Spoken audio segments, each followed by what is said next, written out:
Welcome to our lesson on tone and formality in business writing. In this video, we are going to explore why the way we say something, our tone, can make all the difference in the way your message is received. But before we dive in, here's what you'll learn in this lesson. 1. What tone is and why it matters in professional communications. 2. The 3 types of tone: formal, neutral, and informal, and when to use them. And 3. How to adjust your tone according to the context, audience, and purpose of your message.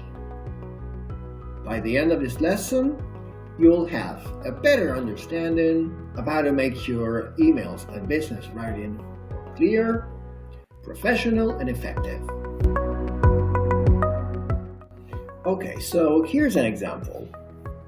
Imagine you're writing an important email to a client and you use overly casual language like, "Hey, I need that report ASAP," or "just wanted to check if you got the report."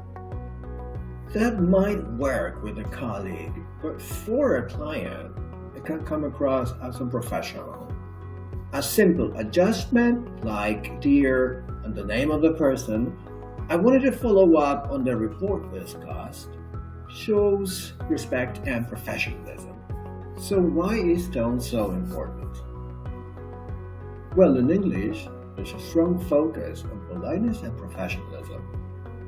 This means that even simple requests or feedback should be phrased in a way that's respectful and considerate. In English-speaking business culture, tone is a key part of professional communication. The way you phrase something can show respect, build trust, and create a positive impression. So it's clear, tone matters because it directly impacts how others perceive your message and ultimately you.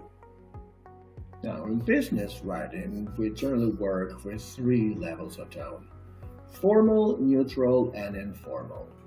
A formal tone is used for important communications like writing to senior management or clients, where you need to maintain a professional distance. For example, "Could you kindly confirm the meeting by tomorrow?"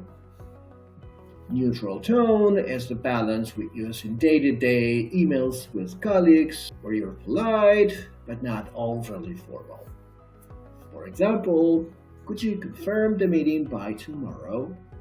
It's direct but professional.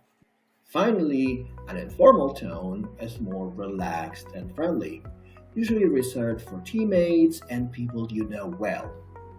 For example, "Can you let me know if you're still on for the meeting?"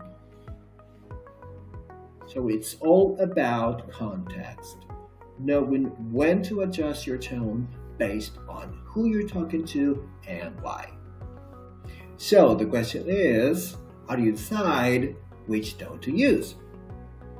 It boils down to 3 things: context, audience, and purpose. So first, context.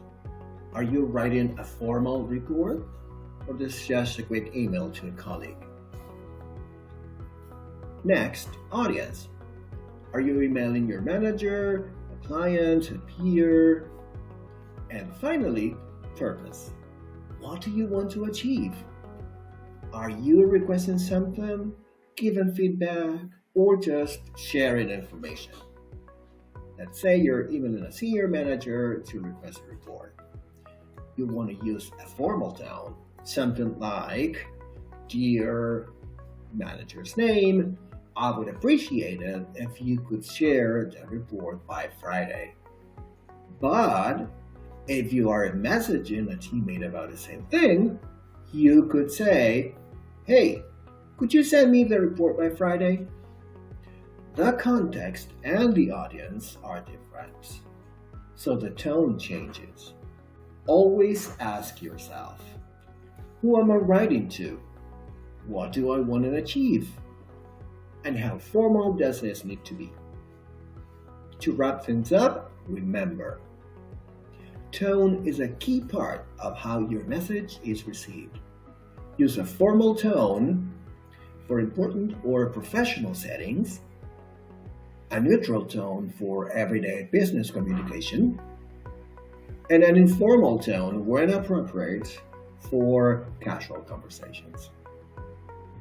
By mastering the right tone, you'll build clearer, more professional relationships through your writing. In our next lesson, we'll dive deeper into formal versus informal tone, with more examples on how to apply them in your emails. See you there!